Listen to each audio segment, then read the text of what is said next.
السلام علیکم۔ ایک طرف ہمارے دوست فواد چودھری کھڑے ہوتے ہیں، دوسری طرف شہباز گل کھڑے ہوتے ہیں، آگے پیچھے کہیں یوسف بیگ مرزا نظر آتے ہیں اور نام لیتے ہیں وہ ریاست مدینہ کا۔ اس لیے یہ تو ہمیں پہلے دن سے یقین تھا کہ ریاست مدینہ کا نام صرف اور صرف سیاسی مقاصد کے لیے استعمال کیا جا رہا ہے، لیکن عمران خان صاحب نے یوں ہمیں کنفیوز کر لیا تھا کہ کبھی وہ کہتے تھے کہ وہ پاکستان میں ایران جیسا نظام لانا چاہتے ہیں، کبھی کہتے تھے کہ وہ ترکی جیسا نظام لانا چاہتے تھے، کبھی کہتے تھے کہ چین جیسا نظام لانا چاہتے ہیں، کبھی کہتے تھے کہ ملائیشیا جیسا نظام لانا چاہتے ہیں۔ عموماً جس ملک میں جاتے اور واپس آتے تو اس ملک کے نظام کی تعریف کرتے اور ہم کنفیوز تھے اور حیران تھے کہ نہ جانے وہ پاکستان میں کون سا نظام لانا چاہتے ہیں۔ لیکن بالآخر یہ معمہ حل ہو گیا اور ثابت ہو گیا کہ عمران خان صاحب کے اصل رول ماڈل وہ نارتھ کوریا کے صدر ہیں اور وہ پاکستان کو نارتھ کوریا جیسا بنانا چاہتے ہیں۔ اس کی دلیل اور تفصیل یہ ہے کہ عمران خان صاحب پہ سب سے زیادہ احسانات پاکستانی میڈیا نے کیے تھے۔ عمران خان صاحب خود ایک سیلیبریٹی تھے اور کرکٹ کے سپر سٹار تھے، اس لیے وہ ریٹنگ بھی زیادہ دیتے تھے۔ پھر یہ تھا کہ انہوں نے برطانیہ کے گولڈسمتھ فیملی میں رشتہ کیا تھا، اس حوالے سے بھی ان کو ایک انٹرنیشنل فیم مل گیا تھا، تو یوں بھی ان کی وجہ سے ریٹنگ ملتی تھی، تو اس لیے بھی میڈیا زیادہ سے زیادہ وقت ان کو دے رہا تھا۔ لیکن بالخصوص 2012 میں جب پاکستانی اسٹیبلشمنٹ نے ان کو لیڈر بنانے کا فیصلہ کیا تو پھر اسٹیبلشمنٹ نے بھی پاکستان کے میڈیا آرگنائزیشنز کو اور پاکستان کے اینکر پرسنز کو اور پاکستان کے کالم نگاروں کو اور اسی طرح رپورٹرز کو ان کو مسیحا ثابت کرنے کے کام پہ لگا دیا۔ کچھ لوگ ایسے بھی تھے کہ جو جینونلی ان کو مسیحا سمجھتے تھے اور ان سے یہ توقع لگائے بیٹھے ہوئے تھے میڈیا کے اندر کہ عمران خان صاحب پاکستان میں حقیقی تبدیلی لا سکتے ہیں۔ خود ہمارے جیو کے چیف ایگزیکٹیو نے بھی شروع میں ان کو بہت زیادہ سپورٹ کیا اور آپ نے دیکھا کہ یہ گھنٹے گھنٹے ان کے جلسے دکھانے کا رواج بھی شاید ہمارے جیو نے ہی ڈال دیا تھا۔ پھر دوسرے آرگنائزیشن بھی یہ کام کرتے رہے، ہمارے بہت سارے اینکرز اور چوٹی کے اینکرز انہوں نے جتنے فرینڈلی انٹرویوز عمران خان کے کیے وہ کوئی دوسرا لیڈر نہ ان کا خواب دیکھ سکتا ہے، نہ ماضی میں کبھی ایسا ہوا ہے، نہ مستقبل میں کسی لیڈر کے ساتھ ایسا ہوگا۔ پھر عمران خان صاحب کی خاطر ان کے مخالفین کو لتاڑا گیا اس میڈیا کے ذریعے، اور پھر یہ بھی ہوا کہ ان کے جتنی بھی کمزوریاں تھیں ان پہ پردہ ڈالا گیا، لیکن دوسری طرف جو ان کے مخالفین تھے ان کی کمزوریوں کو بڑھا چڑھا کر پیش کیا گیا۔ مثلاً 2013 کے الیکشن پہ انہوں نے 4 حلقوں کھولنے کی بات کی تھی، تو پورا میڈیا ان کے ساتھ 5 سال تک مسلسل ان 4 حلقوں کا تذکرہ کرتا رہا۔ لیکن اب کے بار RTS سسٹم فیل کر دیا گیا، پولنگ ایجنٹوں کو الیکشن کے دن گنتی کے وقت باہر نکالا گیا، لیکن میڈیا پہ اس کی کوئی فالو اپ نہیں ہو رہا۔ اسی طرح اگر پاناما میں نواز شریف کا نام آیا تو اس کا تو میڈیا نے عمران خان کی خاطر بہت زیادہ فالو اپ کیا اور ایک قیامت برپا کی ہوئی تھی، لیکن خود عمران خان صاحب کے پارٹی فنڈنگ کیس کو اتنے سالوں سے لٹکایا جا رہا ہے لیکن میڈیا میں اس کا کوئی فالو اپ نہیں ہو رہا۔ اسی طرح درجنوں مثالیں دی جا سکتی ہیں۔ مثلاً اگر کسی اور کے کیس کا فالو اپ نہ ہو عدالتوں میں تو فوراً میڈیا شور مچانا شروع کر دیتا ہے، اس کا تعلق اگر پیپلز پارٹی سے ہو یا نون لیگ سے ہو یا ANP وغیرہ سے ہو۔ لیکن آپ دیکھیں کہ قاسم سوری صاحب جو ڈپٹی اسپیکر کے منصب پہ بیٹھے ہوئے ہیں، ان کے خلاف کب کا ہائی کورٹ فیصلہ دے چکا ہے اور سپریم کورٹ سے سٹے پہ وہ ابھی تک چل رہے ہیں، سال سے تقریباً زیادہ عرصہ ہونے کو ہے، لیکن میڈیا میں اس طرح کی چیزیں یاد نہیں کرائی جاتی۔ تو گویا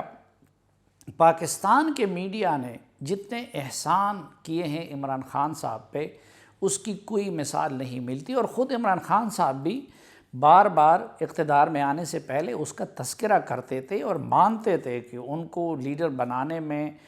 میڈیا نے بنیادی کردار ادا کیا ہے، اور وہ یہ کہا کرتے تھے کہ جو حکمران کرپٹ ہو تو وہ میڈیا پہ پابندیاں لگاتا ہے، اس لیے وہ یہ کہتے تھے کہ اگر کوئی کسی کا دامن داغدار نہ ہو تو وہ میڈیا کو زیادہ سے زیادہ آزادی دیتا ہے۔ لیکن عمران خان صاحب کی ایک عادت ہے، اور جو مستقل ان کی عادت ہے، وہ یہ ہے کہ وہ اپنے محسن کو رگڑے بغیر چھوڑتے نہیں ہے۔ آپ حفیظ اللہ نیازی سے لے کر جہانگیر ترین تک شخصیات کی مثال لے لیں، یا آپ سیاسی جماعتوں کی مثال لے لیں، تو جس نے ان پہ احسان کیا ہے الٹیمیٹلی عمران خان صاحب ان کے گریبان میں ہاتھ ضرور ڈالتے ہیں۔ اور چونکہ میڈیا نے ان پہ بے تحاشا احسانات کیے تھے، اس لیے اقتدار میں آتے ہی سب سے پہلے انہوں نے میڈیا کا گلا دبانے کی کوشش شروع کر دی۔ اور الیکشن کے امیجیٹ بعد میں نے ایک کالم لکھا تھا جس پہ جیو کو بھی بند کر دیا گیا، لیکن اس وقت صرف میں یہ رونا رو رہا تھا۔ لیکن آج آپ دیکھیں کہ پاکستان کا کم و بیش ہر میڈیا پرسن جو ہے وہ رونے پہ مجبور ہو گیا ہے۔ میڈیا کو زندہ رہنے کے لیے دو چیزوں کی ضرورت ہوتی ہے، آزادی اس کے لیے سانس اور آکسیجن کی حیثیت رکھتی ہے، جبکہ مالی وسائل اس کے لیے غذا کی حیثیت رکھتے ہیں۔ عمران خان صاحب نے آتے ہی ان دونوں کو ریاستی اداروں کے ساتھ مل کے میڈیا سے چھیننے کی کوشش کی، لیکن اس پہ بھی اکتفا نہیں کر رہے ہیں۔ چنانچہ اب پاکستان میڈیا ڈیولپمنٹ اتھارٹی کے نام سے ایک قانون لا رہے ہیں، جو در حقیقت پاکستان میڈیا ڈیمولیشن یا پھر میڈیا ڈسٹرکشن اتھارٹی اس کا آپ نام دے سکتے ہیں، اور نام اس کا یہی ہونا چاہیے کہ کیونکہ اس کے بعد پاکستان کے اندر آزاد میڈیا کا تصور ہی نہیں کیا جا سکتا۔ لیکن عمران خان صاحب اپنے ایک دوسرے محسن کے پیچھے بھی پڑ گئے، اور وہ ہے سوشل میڈیا یا پھر یوٹیوب وغیرہ۔ ہم سب جانتے ہیں کہ سوشل میڈیا کا سب سے زیادہ استعمال پاکستان کے اندر وہ تحریک انصاف نے اور عمران خان صاحب نے کیا۔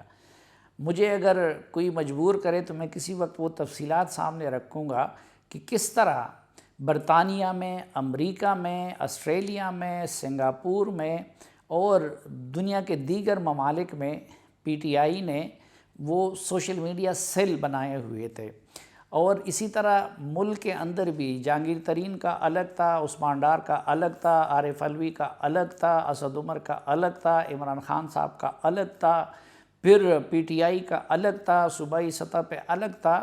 اور اس کے لیے مختلف لوگ ہائر کیے گئے تھے جو پروپیگنڈا کی اور لوگوں کو بدنام کرنے کی صلاحیت رکھتے ہیں۔ اور اس سوشل میڈیا کے ذریعے اس کے نقادوں کی ٹرولنگ بھی کی جاتی تھی، ان کو گالیاں بھی پڑھوائی جاتی تھی۔ خود سب سے زیادہ میں تقریباً 8-10 سال سے اس کا شکار رہا ہوں، اور جب میں یہ کہتا تھا کہ یہ سب کچھ خان صاحب کی ہدایت پہ ہو رہا ہے تو لوگ نہیں مانتے تھے، لیکن شاید اب وہ میڈیا پرسن بھی ماننے لگے ہیں الحمدللہ کہ جو عمران خان صاحب کے بڑے مداثرار ہیں، اور اس وقت میرے معاملے میں وہ ان کے ساتھ کڑے رہتے تھے۔ تو اب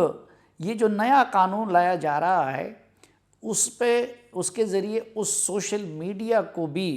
کنٹرول کرنے کی کوشش کی جا رہی ہے۔ مثلاً اس نئے قانون کے تحت آپ اگر یوٹیوبر ہیں تو اس کے لیے بھی آپ کو حکومت سے اجازت لینی پڑے گی، پھر آپ کو فیس بھی دینی پڑے گی، پھر آپ کے خلاف اگر آپ نے سوشل میڈیا پہ کوئی کنٹینٹ دیا ہے اور وہ حکومت کو ناگوار گزرتا ہے تو پیمرا ختم ہو جائے گا، پریس کونسل ختم ہو جائے گا۔ ان سب کو ایک ایسے ادارے میں مدغم کیا جا رہا ہے کہ جس کا سربراہ حکومت کا مقرر کردہ ایک گریڈ 22 کا افسر ہوگا، اور اس کو پھر کروڑوں کے جرمانے عائد کرنے کا بھی اختیار حاصل ہے، اس کو آپ کے چینل کو، آپ کے اخبار کو، آپ کے یوٹیوب کو، آپ کے ٹویٹر یا سوشل میڈیا اکاؤنٹ کو بند کرنے کا بھی اختیار حاصل ہوگا۔ وہ اس کے علاوہ بھی آپ کو سزائیں دے سکتا ہے۔ پھر یہ بھی ہوگا کہ اگر آپ انٹرٹینمنٹ کا کوئی یوٹیوب پہ چینل چلا رہے ہیں تو آپ نیوز اینڈ کرنٹ افیئر کا نہیں کر سکتے، اگر آپ اس سے ریلیٹڈ ہے تو آپ پھر سپورٹس کو ٹچ نہیں کر سکتے۔ غرض اس کے بعد پھر سوشل میڈیا بھی وہ پی ٹی وی بن جائے گا۔ اب حکومت اس حوالے سے مسلسل غلط بیانی سے کام لے رہی ہے۔ مثلا ابھی تک یہ مسودہ میڈیا مالکان کے ساتھ یا پی ایف یو جے کے ساتھ یا کسی اور متعلقہ یا ورکرز کی کسی تنظیم کے ساتھ شیئر نہیں کیا گیا ہے، اور حکومت اس کو اسی طرح چھپا رہی ہے جس طرح کہ نارتھ کوریا جیسے ممالک میں چیزوں کو چھپایا جاتا ہے۔ پہلی مرتبہ آج سے کئی ماہ قبل 29 مئی کو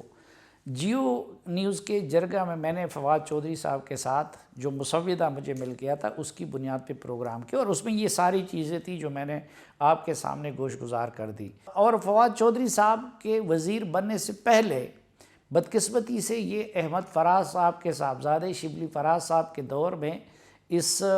قانون کو تیار کیا گیا تھا، اس کے بنیادی مسودے کو تیار کیا گیا تھا۔ تو 29 مئی کو فواد چودھری صاحب کے سامنے جب میں نے یہ مسودہ رکھا تو اس میں انہوں نے انکار نہیں کیا کہ یہ مسودہ نہیں ہے، بلکہ انہوں نے اس پہ حیرت کا اظہار کیا کہ یہ آپ کو کیسے مل گیا۔ وہ آپ یوٹیوب پہ اویلیبل ہے، اس کو آپ دیکھ سکتے ہیں۔ پھر اس میں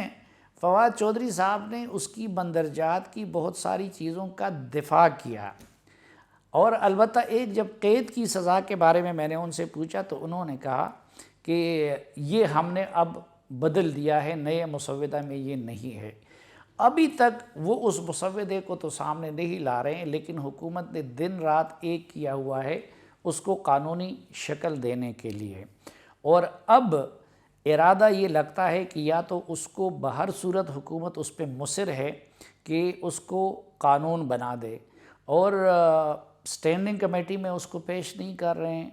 جب آپ کسی شک پہ اعتراض اٹھا دیتے تو وہ کہتے ہیں کہ جی یہ تو ہمارے قانون میں ہے نہیں۔ جب آپ ان سے کہتے ہیں کہ اچھا اوریجنل مسودہ سامنے لے آؤ تو وہ بھی سامنے نہیں لاتے۔ لیکن درون خانہ تیاریاں یہ ہو رہی ہے کہ اس کو یا تو جوائنٹ سیشن سے بل کی صورت میں منظور کیا جائے یا پھر وہ آرڈیننس کے ذریعے اس کو منظور کر لیا جائے۔ اب اگر آرڈیننس لایا گیا تو کچھ مہینوں تک وہ سوشل میڈیا پہ حکومت پہ تنقید کرنے والوں کو یا پھر یوٹیوبر کو اور چینلز اور اخبارات سب کے ساتھ حساب برابر کر لیں گے، تو اس کے بعد آرڈیننس کو پارلیمنٹ سے منظوری ملتی ہے یا نہیں، لیکن جو کچھ کرنا ہوگا حکومت اس پہ تو کر لے گی۔ اس میں ایسی ڈریکونین لاز شامل کی گئی ہے، مثلا یہ کہ ہم سے یہ حق بھی چھین لیا گیا ہے کہ آپ ہائی کورٹ میں اپیل کر سکیں، بلکہ ڈائریکٹ آپ کو سپریم کورٹ میں اپیل کرنا ہوگا۔ خود اس ادارے کے یہ جو پاکستان میڈیا ڈسٹرکشن اتھارٹی ہے یا جو پاکستان میڈیا ڈیولپمنٹ اتھارٹی جس کو وہ کہتے ہیں، اس کی سزا کے خلاف پھر یعنی اس کو اپیلیٹ باڈی بھی اس کو بنا دیا گیا ہے ہائی کورٹ کو بیچ سے نکال کے، اور آپ صرف سپریم کورٹ میں اپیل کر سکیں گے۔ دوسری طرف میں نے جس طرح عرض کیا کہ وہ آپ کو اس طرح کی متعدد قسم کی سزائیں وہ اتھارٹی دے سکتا ہے۔ اب بہانہ اس کے لیے کیا بنایا جا رہا ہے؟ بڑی عجیب بات ہے۔ بہانہ یہ بنایا جا رہا ہے کہ جی ہم فیک نیوز کا سلسلہ روکنا چاہتے ہیں۔ اب پہلی بات تو یہ ہے کہ سب سے زیادہ فیک نیوز تو خود یہ حکومت پھیلاتی ہے۔ مثلا ریسنٹ مثال اس کی آپ دیکھیں کہ عمران خان صاحب نے جب کہا تھا کہ میں نے امریکیوں کو اڈے مانگنے کے جواب میں کہا کہ ایبسولوٹلی ناٹ، اگلے دن ان کے نیشنل سیکیورٹی ایڈوائزر نے بھی کہہ دیا اور باقی ذمہ داروں نے بھی کہہ دیا کہ جی نہ اڈے مانگے ہیں اور نہ ہم نے ایبسولوٹلی ناٹ کہا ہے۔ اب اس فیک نیوز کو آپ ایک دوسری مثال لے لیں کہ بجٹ دستاویزات میں پچھلے سال جی ڈی پی کی شرح وہ اس حکومت نے غلط بتائی تھی۔ اب اس سے بڑا فیک نیوز اور کیا ہو سکتا ہے کہ آپ قوم کے سامنے اتنا بڑا جھوٹ بولتے ہیں۔ پھر اگر آپ کردار کشی کی بات کریں اور بغیر دلیل کے الزام لگانے کی بات کریں تو ابھی ریسنٹلی اس حکومت کے ایک وزیر نے الیکشن کمیشن پہ پیسے پکڑنے کا جو الزام لگایا، نہ ان کے پاس ثبوت ہے، تو خود فیک نیوز کی فیکٹری بھی یہ حکومت ہے اور لوگوں کی کردار کشی کی فیکٹری بھی یہ حکومت ہے، لیکن بہانہ اس کے لیے یہ بنایا جا رہا ہے۔ تو ہم ان سے کہتے ہیں کہ اگر آپ واقعی فیک نیوز کا سلسلہ روکنا چاہتے ہیں تو مثلاً اس کا آسان طریقہ یہ ہے کہ قذف کے قانون کو ایکٹیویٹ کر دیا جائے کہ میں جس پہ جو الزام لگاتا ہوں اگر اس کو ثابت نہ کر سکا تو یہ اسلام کا بھی اصول ہے اور قانون ہے، تو مجھے اس جرم میں اتنی ہی سزا ملے گی جس کا میں نے الزام لگایا ہوا ہے۔ دوسرا، جو جتنے بھی ہتک عزت کے دعوے ہیں ان کا فیصلہ حکومت ایک قانون بنا دے کہ سلیم صافی پہ جتنے ہتک عزت کے دعوے ہیں فیک نیوز دینے کی بنیاد پہ،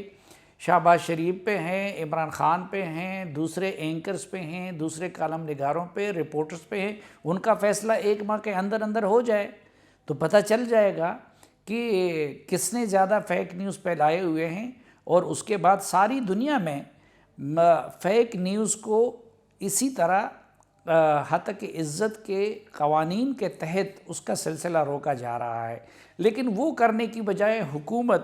سارا پورے کے پورے میڈیا اور سوشل میڈیا کو پی ٹی وی بنانا چاہتی ہے، اور اس کے لیے بہانہ یہ بنایا جا رہا ہے کہ جی ہم فیک نیوز کا سلسلہ روکنا چاہتے ہیں۔ دوسرا بہانہ اور ایکسکیوز اس کے لیے یہ پیش کیا جا رہا ہے کہ ہم میڈیا ورکرز کے حق کے لیے یہ سب کچھ کر رہے ہیں، حالانکہ اس کے خلاف احتجاج جو کل ملک بھر کے جتنی بھی صحافتی تنظیمیں ہیں اور ورکرز کی جو تنظیمیں ہیں، فیڈرل یونین آف جرنلسٹ، پھر RIUJ، یا پھر لاہور پریس کلب اور کوئٹہ پریس کلب اور کراچی پریس کلب، ان لوگوں نے احتجاج کیا۔ تو اگر ورکرز کے حق کے لیے کیے جا رہے ہیں تو کیا وہ اتنے بے وقوف ہیں؟ اچھا، اس کا بھی ایک آسان طریقہ ہو سکتا ہے کہ حکومت اپنے اشتہارات کو اور اپنے ڈکلیریشن کو ورکرز کے حقوق کے ساتھ منسلک کر لے۔ سب سے بڑھ کر حمایت کرنے والے ہم لوگ ہوں گے۔ اب حقیقت یہی ہے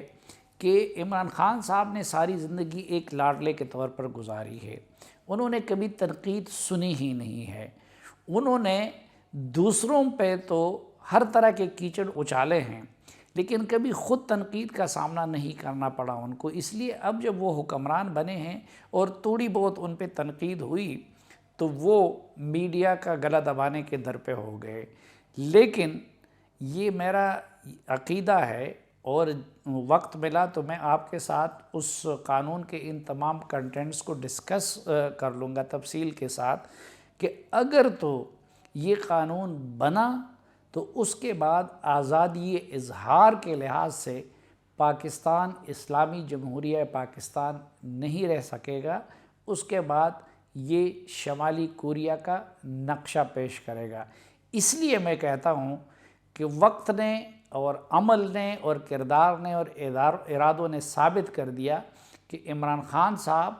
اصل میں پاکستان کو ریاست مدینہ نہیں،